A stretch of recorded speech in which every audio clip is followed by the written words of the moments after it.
ಎಲ್ಲರಿಗೂ ನಮಸ್ಕಾರ. ಸವಿರುಚಿ ರೆಸಿಪಿಗೆ ಸ್ವಾಗತ. ತುಂಬ ಜನ ಬೇಳೆ ಒಬ್ಬಟ್ಟು ಮಾಡೋದನ್ನು ತೋರಿಸಿ ಅಂತ ಕೇಳ್ತಾ ಇದ್ರಿ. ಹಾಗಾಗಿ ಇವಾಗ ಯಾವುದೇ ರೀತಿ ಹಬ್ಬ ಇಲ್ಲದೆ ಇದ್ರೂ ಕೂಡ ಒಬ್ಬಟ್ಟು ಹಾಗೆ ಒಬ್ಬಟ್ಟು ಸಾಂಬಾರು ಮಾಡೋದನ್ನು ನಾನು ತೋರಿಸ್ತಾ ಇದ್ದೀನಿ. ತುಂಬ ಸುಲಭವಾಗಿ ಒಬ್ಬಟ್ಟನ್ನು ಕೂಡ ನೀವು ರೆಡಿ ಮಾಡ್ಕೋಬೋದು. ನಾನು ತೋರಿಸ್ತಕ್ಕಂಥ ವಿಧಾನದಲ್ಲಿ ಒಬ್ಬಟ್ಟನ್ನು ಮಾಡಿಕೊಂಡ್ರೆ ಒಂದೇ ಒಂದು ಒಬ್ಬಟ್ಟು ಕೂಡ ನಿಮಗೆ ಕಿತ್ತೋಗೋದಿಲ್ಲ. ಆ ರೀತಿಯಲ್ಲೇ ಒಬ್ಬಟ್ಟು ಬರುತ್ತೆ. ಬನ್ನಿ ಇದನ್ನು ಸುಲಭವಾಗಿ ಯಾವ ರೀತಿ ಮಾಡೋದು ನೋಡ್ಕೊಳ್ಳೋಣ. ನಾನೀಗ ಮೊದಲಿಗೆ ಒಬ್ಬಟ್ಟನ್ನ ತಟ್ಟಲಿಕ್ಕೆ ಮೈದಾ ಹಿಟ್ಟನ್ನು ಕಲಸಿ ಇಟ್ಕೊಳ್ತಾ ಇದ್ದೀನಿ. ಒಂದು ಬೌಲ್ಗೆ ನಾನೀಗ 2 ಕಪ್ಪಿನಷ್ಟು ಮೈದಾ ಹಿಟ್ಟನ್ನು ಸೇರಿಸ್ಕೊಳ್ತೇನೆ. ಇದೇ ಕಪ್ ಅಳತೆನಲ್ಲಿ ನಾನು ಬೇರೆ ಇಂಗ್ರೀಡಿಯೆಂಟ್ಸ್ನು ಕೂಡ ಸೇರಿಸ್ಕೊಳ್ತೇನೆ. ಅದನ್ನು ಮುಂದೆ ತೋರಿಸ್ತೀನಿ. ಈಗ ಸ್ವಲ್ಪ ಅರಿಶಿಣದ ಪುಡಿ 1 ಚಿಟಿಕೆಯಷ್ಟು ಸೇರಿಸ್ಕೊಂಡಿದ್ದೀನಿ. ಹಾಗೆ ಸ್ವಲ್ಪ ಉಪ್ಪನ್ನು ಕೂಡ ನೀವು ಸೇರಿಸ್ಕೋಬೇಕಾಗತ್ತೆ. ಈ ರೀತಿ 2 ಇಂಗ್ರೀಡಿಯೆಂಟ್ಸ್ನ ಸೇರಿಸಿ ಈ ಮೈದಾ ಹಿಟ್ಟನ್ನು ಮೊದಲಿಗೆ ಕಲಿಸ್ಕೋಬೇಕು. ಅದಾದಮೇಲೆ ಸ್ವಲ್ಪ ನೀರನ್ನು ಬೆರೆಸಿ ನಾವು ಮೈದಾ ಹಿಟ್ಟನ್ನು ಕಲಿಸ್ಕೋಬೇಕಾಗತ್ತೆ. ನಾನು ತೋರಿಸ್ತಕ್ಕಂಥ ವಿಧಾನದಲ್ಲಿ ಮೈದಾ ಹಿಟ್ಟನ್ನು ಕಲಿಸ್ಕೊಂಡ್ರೆ ಮೈದಾ ಹಿಟ್ಟನ್ನು ಅಷ್ಟೇ ತುಂಬ ಫ್ಲಫಿಯಾಗಿ ತುಂಬ ಮೃದುವಾಗಿ ಬರುತ್ತೆ. ತುಂಬ ಜನ ಏನು ಮಾಡ್ತಾರೆ, ಈ ರೀತಿ ಹಿಟ್ಟನ್ನು ಮಿದಿಬೇಕಾದ್ರೆ ಎಣ್ಣೆನ ಸೇರಿಸ್ಕೊಂಡು ಜಾಸ್ತಿ ಎಣ್ಣೆನ ಹಾಕ್ಕೊಂಡು ಮಿದ್ಬಿಡ್ತಾರೆ. ಆವಾಗ ಆ ಹಿಟ್ಟು ಉಬ್ಬಿ ಬರೋದಕ್ಕೇ ಬಿಡೋದಿಲ್ಲ. ನೀವು ಆ ರೀತಿ ಎಣ್ಣೆನ ಜಾಸ್ತಿ ಸೇರಿಸಿ ನೀವು ಮಿದ್ಬಿಟ್ರೆ ನಿಮಗೆ ಹಿಟ್ಟನ್ನು ಕೂಡ ಜಾಸ್ತಿ ಫ್ಲಫಿಯಾಗಿ ಉಬ್ಬಿ ಬರೋದಿಲ್ಲ. ನೋಡಿ, ಈ ರೀತಿಯಲ್ಲಿ ಮೈದಾ ಹಿಟ್ಟನ್ನು ಒಂದು 8 ರಿಂದ 10 ನಿಮಿಷ ಆದ್ರೂ ನಾವು ಚೆನ್ನಾಗಿ ನಾದಬೇಕಾಗತ್ತೆ. ಇದಕ್ಕೆ ಯಾವುದೇ ರೀತಿ ಎಣ್ಣೆನ ಸೇರಿಸ್ತೇನೆ ಚೆನ್ನಾಗಿ ಈ ರೀತಿ 8 ರಿಂದ 10 ನಿಮಿಷ ನಾದ್ಕೊಂಡು ಇದಕ್ಕೆ ಒಂದೇ 1 ಟೇಬಲ್ ಸ್ಪೂನಷ್ಟು ಎಣ್ಣೆನ ಸೇರಿಸ್ಕೊಂಡು ಮತ್ತೆ ನಾವು ಒಂದು 2 ರಿಂದ 3 ನಿಮಿಷ ನಾದ್ಕೋಬೇಕಾಗತ್ತೆ. ಈ ರೀತಿ ನಾದ್ಕೊಂಡ್ರೆ ನಿಮ್ಗೆ ಹಿಟ್ಟೂ ಕೂಡ ಚೆನ್ನಾಗಿ ಒಬ್ಬಿ ಬರುತ್ತೆ. ನಿಮಗೆ ಒಬ್ಬಟ್ಟನ್ನು ತಟ್ಟಬೇಕಾದ್ರೆ ಒಂದು ಒಬ್ಬಿಟ್ಟು ಕೂಡ ಕಿತ್ತೋಗೋದಿಲ್ಲ. ನೋಡಿ, ಈ ರೀತಿಯಲ್ಲಿ ಚೆನ್ನಾಗಿ ನಾದ್ಕೊಳ್ಳಿ. ಅದಾದಮೇಲೆ ನಾವು ಒಂದೇ 1 ಟೇಬಲ್ ಸ್ಪೂನಷ್ಟು ಎಣ್ಣೆನ ಮೇಲ್ಗಡೆ ಸೇರಿಸಿ ಒಂದು ಪ್ಲೇಟು ಅಥವಾ ಒಂದು ಬಟ್ಲನ್ನು ಕ್ಲೋಸ್ ಮಾಡಿ ಇಡಬೇಕಾಗತ್ತೆ. ಕೆಲವ್ರು ಏನು ಮಾಡ್ತಾರೆ, ಈ ರೀತಿ ನಾದ್ಕೊಂಡಾದ ನಂತರ ಎಣ್ಣೆನ ಜಾಸ್ತಿ ಊದ್ಬಿಟ್ಟು ಆ ಎಣ್ಣೆ ಜೊತೆನಲ್ಲೇ ಅದನ್ನು ಮುಚ್ಚಿಟ್ಬಿಡ್ತಾರೆ.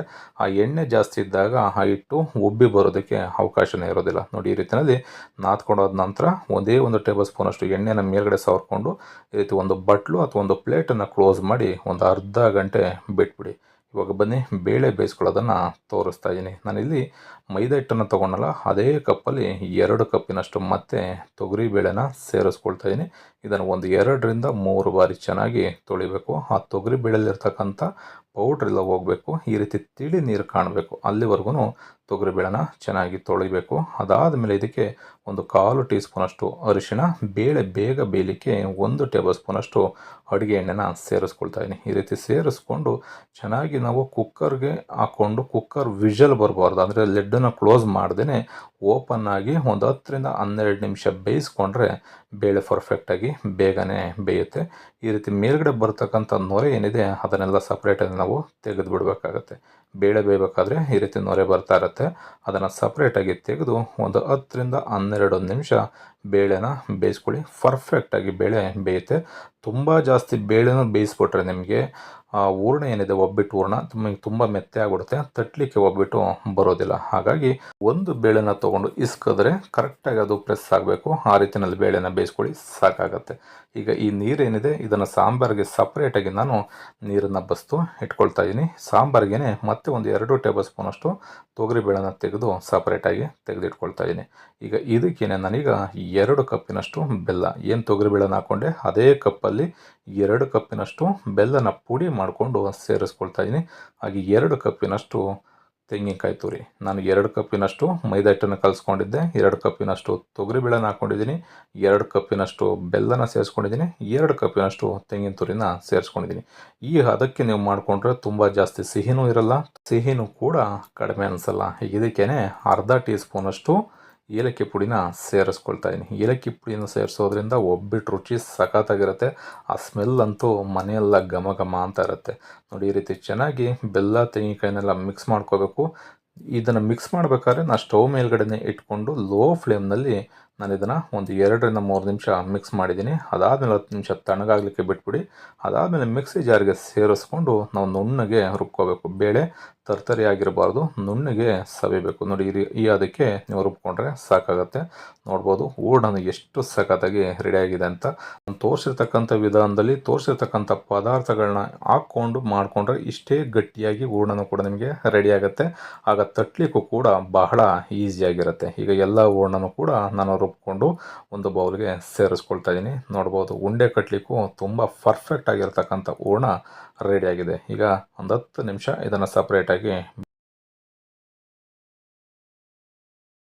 ಒಬ್ಬಿಟ್ಟು ಸಾಂಬಾರನ್ನ ಮಾಡಲಿಕ್ಕೆ ಒಂದು ನಿಂಬೆಹಣ್ಣು ಗಾತ್ರದಷ್ಟು ಹೂರ್ಣನೂ ಕೂಡ ಸಪ್ರೇಟಾಗಿ ತೆಗೆದು ಒಂದು ಬೌಲ್ಗೆ ಹಾಕ್ಕೊಂಡು ಇಟ್ಕೊಳ್ತಾ ಇದ್ದೀನಿ. ಬನ್ನಿ ಈಗ ಮೈದಾ ಹಿಟ್ಟು ಯಾವ ರೀತಿ ರೆಡಿಯಾಗಿದೆ ಅಂತ ನೋಡ್ಬೋದು. ಬೆರಳು ಹಾಕಿದ್ರೆ ಈಸಿಯಾಗಿ ಹೋಗುತ್ತೆ, ಎಷ್ಟು ಫ್ಲಫಿಯಾಗಿ ಹರಳಿದೆ ಅಂತ. ಈ ರೀತಿ ಹೇಳಿದ್ರೆ ನೀವು ಯಾವ ಥರ ಬೇಕಿದ್ರೂ ಹಿಟ್ಟು ಬರುತ್ತೆ. ನಾನು ತೋರಿಸಿರ್ತಕ್ಕಂಥ ವಿಧಾನದಲ್ಲಿ ನೀವು ಕಲಿಸ್ಕೊಂಡ್ರೆ ನಿಮಗೂ ಕೂಡ ಇದೇ ರೀತಿ ಹಿಟ್ಟು ರೆಡಿ ಆಗುತ್ತೆ. ಈ ರೀತಿ ಏನಾದರೂ ನಿಮಗೆ ರೊಟ್ಟಿ ಮ್ಯಾಟ್ ಇದೆ ಅಂತಂದರೆ ಆ ರೊಟ್ಟಿ ಮ್ಯಾಟ್ ಮೇಲ್ಗಡೆ ನೀವು ಒಬ್ಬಿಟ್ಟನ್ನ ತಟ್ಕೋಬೋದು. ರೊಟ್ಟಿ ಮ್ಯಾಟ್ ಇಲ್ಲ ಅನ್ನೋದಾದರೆ ನಿಮಗೆ ಸನ್ಪ್ಯೂರ್ ಎಣ್ಣೆ ಪ್ಯಾಕೆಟ್ಗಳೆಲ್ಲ ಬರುತ್ತಲ್ಲ, ಆ ಪ್ಯಾಕೆಟ್ನೇ ಈ ರೀತಿ ಅರ್ದು ಅದರ ಮೇಲ್ಗಡೆ ನೀವು ಒಬ್ಬಿಟ್ಟನ್ನ ತಟ್ಕೋಬೋದು. ನೋಡಿ ಈ ರೀತಿಯಲ್ಲಿ ಹಿಟ್ಟನ್ನ ಸ್ವಲ್ಪ ತಟ್ಕೊಂಡು ಹೂರ್ಣನ ತೊಗೋಬೇಕಾದ್ರೆ ಈ ರೀತಿ ಒಂದು ಹಿಡಿನಲ್ಲಿ ಹಿಡಿದ್ರೆ ಎಷ್ಟು ಕೈಗೆ ಬರುತ್ತೆ ಅಷ್ಟು ದಪ್ಪ ನೀವು ಹೂರ್ಣನ ತೊಗೊಂಡ್ರೆ ಕರೆಕ್ಟಾಗಿ ಪರ್ಫೆಕ್ಟಾಗಿ ಒಂದು ಒಬ್ಬಿಟ್ಟು ರೆಡಿ ಆಗುತ್ತೆ. ಈ ರೀತಿಯಲ್ಲಿ ಹಿಟ್ಟನ್ನು ಕ್ಲೋಸ್ ಮಾಡ್ಕೋಬೇಕು. ಅದಾದಮೇಲೆ ಎಕ್ಸ್ಟ್ರಾ ಬಂದಂಥ ಈ ಹಿಟ್ಟೇನಿದೆ ಈ ರೀತಿ ಕಟ್ ಮಾಡಿಬಿಡಿ. ಅದಾದಮೇಲೆ ಸ್ವಲ್ಪ ಇದನ್ನು ಪ್ರೆಸ್ ಮಾಡಿಕೊಂಡು ಇದು ಕೆಳಭಾಗಕ್ಕೆ ಬರಬೇಕು. ನಾವು ಕಟ್ ಮಾಡಿದಂಥ ಭಾಗ ಏನಿದೆ ಅದು ಕೆಳಭಾಗಕ್ಕೆ ಬರಬೇಕು. ಆ ರೀತಿನ ಉಲ್ಟಾ ಮಾಡಿಕೊಂಡು ಒಬ್ಬಿಟ್ಟನ್ನ ತಟ್ಕೊಳ್ಳಿ. ನೀವು ಯಾವ ಥರ ತಟ್ಟಿದ್ರೂ ಕೂಡ ಒಬ್ಬಿಟ್ಟು ಒಂದೇ ಒಂದು ಕೂಡ ಕಿತ್ತೋಗೋದಿಲ್ಲ, ಅಷ್ಟು ಸಖತ್ತಾಗಿ ಒಬ್ಬಿಟ್ಟು ರೆಡಿ ಆಗುತ್ತೆ. ಈ ರೀತಿ ಒಬ್ಬಿಟ್ಟನ್ನ ತಟ್ಕೊಂಡಾದ್ಮೇಲೆ ನೀವು ಕೈಗೆ ತೊಗೊಂಡು ಹಂಚು ಮೇಲ್ಗಡೆ ಬೇಕಿದ್ರು ಸೇರಿಸ್ಕೋಬೋದು. ಅಥವಾ ಈ ರೀತಿ ರೊಟ್ಟಿ ಮ್ಯಾಟ್ ಇದೆ ಅನ್ನೋದಾದರೆ ಆ ರೊಟ್ಟಿ ಮ್ಯಾಟನ್ನೇ ಬೇಕಿದ್ರೆ ನೀವು ಹಂಚು ಮೇಲ್ಗಡೆ ಹಾಕ್ಬೋದು. ಈ ರೊಟ್ಟಿ ಮ್ಯಾಟ್ನ ನೀವು ಆನ್ಲೈನಲ್ಲಿ ಬೇಕಾದ್ರೆ ಸಿಗುತ್ತೆ, ಅಮೆಝಾನಲ್ಲೆಲ್ಲ ನೀವು ಅಲ್ಲಿ ತೊಗೊಳ್ಳಿ. ಈ ರೀತಿ ರೊಟ್ಟಿ ಮ್ಯಾಟನ್ನು ನೀವು ತವ ಮೇಲ್ಗಡೆ ಹಾಕಿದರೆ ಬಿಸಿ ಇದ್ರೂ ಕೂಡ ಅದು ಮೆಲ್ಟ್ ಆಗೋದಿಲ್ಲ. ಈಗ ಒಬ್ಬಿಟ್ಟನ್ನ ನಾನು ತವ ಮೇಲ್ಗಡೆ ಸೇರಿಸ್ಕೊಂಡಿದ್ದೀನಿ. ತವ ಮೇಲ್ಗಡೆ ನೀವು ಸೇರಿಸೋದಕ್ಕಿಂತ ಮುಂಚೆ ತವಾಗೆ ನೀಟಾಗಿ ಎಣ್ಣೆನ ಸವರ್ಕೋಬೇಕು. ಮೀಡಿಯಮ್ ಫ್ಲೇಮ್ನಲ್ಲಿ ಉರಿನ ಇಟ್ಕೊಂಡು ಎರಡೂ ಬದಿನಲ್ಲಿ ನಾವು ತಿರುಗಿಸಿ ಒಬ್ಬಿಟ್ಟನ್ನ ಬೇಯಿಸ್ಕೋಬೇಕಾಗುತ್ತೆ. ತುಂಬ ಜಾಸ್ತಿ ಉರಿನ ಇಟ್ಕೊಳ್ಳೋದಕ್ಕೆ ಹೋಗ್ಬಾರ್ದು. ಒಬ್ಬಿಟ್ಟನ್ನ ಬೇಯಿಸ್ಬೇಕಾದ್ರೆ ನೀವು ಮೀಡಿಯಮ್ ಉರಿನಲ್ಲೇ ಇಟ್ಕೊಂಡು ಫಸ್ಟಿಂದ ಕೊನೆವರೆಗೂ ನೀವು ಎಷ್ಟು ಒಬ್ಬಿಟ್ಟನ್ನ ಬೇಯಿಸ್ತೀರಾ ಫಸ್ಟಿಂದ ಕೊನೆವರೆಗೂ ಮೀಡಿಯಮ್ ಉರಿನಲ್ಲೇ ಒಬ್ಬಿಟ್ಟನ್ನ ಬೇಯಿಸ್ಕೋಬೇಕಾಗತ್ತೆ. ಈ ರೀತಿ ಬೇಯಿಸ್ಕೊಂಡ್ರೆ ಪರ್ಫೆಕ್ಟಾಗಿರ್ತಕ್ಕಂಥ ಒಬ್ಬಿಟ್ಟು ಮನೆಯಲ್ಲೇ ರೆಡಿ ಆಗುತ್ತೆ. ನೋಡ್ಬೋದು ಎಷ್ಟು ಸಖತ್ತಾಗಿ ಒಬ್ಬಿಟ್ಟು ರೆಡಿ ಆಗಿದೆ ಅಂತ. ನಿಮಗೆ ಕೈನಿಂದ ತೆಗೆದು ಹಾಕೋದಕ್ಕೆ ಬರಲ್ಲ ಅಂದರೆ ಈ ರೀತಿ ಮ್ಯಾಟ್ನ ತೊಗೊಂಡ್ರೆ ಡೈರೆಕ್ಟಾಗಿ ನೀವು ತವ ಮೇಲ್ಗಡೆ ಹಾಕ್ಕೋಬೋದು. ಈ ಮ್ಯಾಟು ಸ್ವಲ್ಪನೂ ಕೂಡ ಮೆಲ್ಟ್ ಆಗಲ್ಲ. ನೀವು ಚಪಾತಿ, ರೊಟ್ಟಿ, ಪೂರಿ ಏನು ಬೇಕಿದ್ರೂ ಇದ್ರ ಮೇಲ್ಗಡೆ ಲಟ್ಟಿಸ್ಕೋಬೋದು. ಈ ರೆಸಿಪಿ ನಿಮಗೆ ಇಷ್ಟ ಆಯಿತು ಅಂತ ಅಂದ್ಕೊಳ್ತೀನಿ. ಈ ರೀತಿ ಒಬ್ಬಿಟ್ಟನ್ನು ನೀವು ಕೂಡ ಮರೆಯದೇನೆ ಮನೆಯಲ್ಲಿ ಒಂದು ಸಲ ಟ್ರೈ ಮಾಡಿ ಹೇಗಿತ್ತು ಅನ್ನೋದನ್ನು ಕಮೆಂಟ್ ಮಾಡಿ ತಿಳಿಸಿ. ಇನ್ನು ಹೊಸದಾಗಿ ನಮ್ಮ ಚಾನಲ್ನ ನೋಡ್ತಾ ಇರ್ತಕ್ಕಂಥವ್ರು ಯಾರಾದರೂ ಸಬ್ಸ್ಕ್ರೈಬ್ ಮಾಡ್ಕೊಂಡಿಲ್ಲ ಅಂತಂದರೆ ಸಬ್ಸ್ಕ್ರೈಬ್ ಮಾಡ್ಕೊಳ್ಳಿ. ಪಕ್ಕದಲ್ಲಿರ್ತಕ್ಕಂಥ ಬೆಲ್ ಐಕನ್ನ ಪ್ರೆಸ್ ಮಾಡಿ, ಲೈಕ್ ಮಾಡಿ, ಹೇಗಿತ್ತು ಅನ್ನೋದನ್ನು ಕಮೆಂಟ್ ಮಾಡಿ ತಿಳಿಸಿ. Thank you.